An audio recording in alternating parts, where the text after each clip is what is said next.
Labklājības ministrijas mājaslapā parādījās informācija par to, ka jūlija beigās valsts iestādi apmeklēja Daugavpils pilsētas domes un Daugavpils novada pašvaldības delegācija.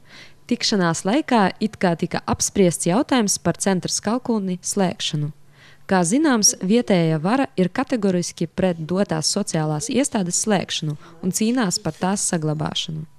Bet, ja šāda tikšanās tiešām notika, tad kādi ir tās rezultāti? Ar šo jautājumu vietējo plašsaziņu līdzekļu pārstāvji pagājušā preses konferencē vērsās pie Daugavpils pilsētas domes priekšsēdētāja Jāņa Lāčplieša. Kā izrādījās, savus pārstāvjus uz pārunām ar ministrijas darbiniekiem par šo jautājumu nevienu no augstāk minētajām iestādēm nesūtīja. Daugavpils dome nekad nav sūtījusi savu delegāciju uz labklājības ministriju.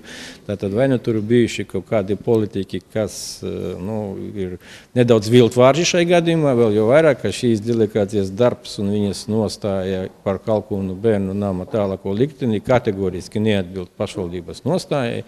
No pirmās dienas mēs esam savu pozīciju definējuši, mēs esam pret Kalkūnu bērnu nama slēgšanu un uzskatām, ka visi nepieciešamie pakalpojumi ir jāsniedz šeit. Tālākais valsts sociālās aprūpes centra Kalkūni liktenis līdz pat šim laikam paliek karājoties gaisā. Kā zināms, Latvijas Republikas labklājības ministrija uzstāja uz tā slēgšanas. Viens no iemesliem šāda veida iestādes vairāk nav pieprasītas Latvijā. Sekojoši, daļa ir jālikvidē, bet to klienti, kas ir cilvēki ar ļoti smagiem fiziskās un garīgas attīstības traucējumiem, ir jāpārvērt uz citiem līdzīgiem centriem.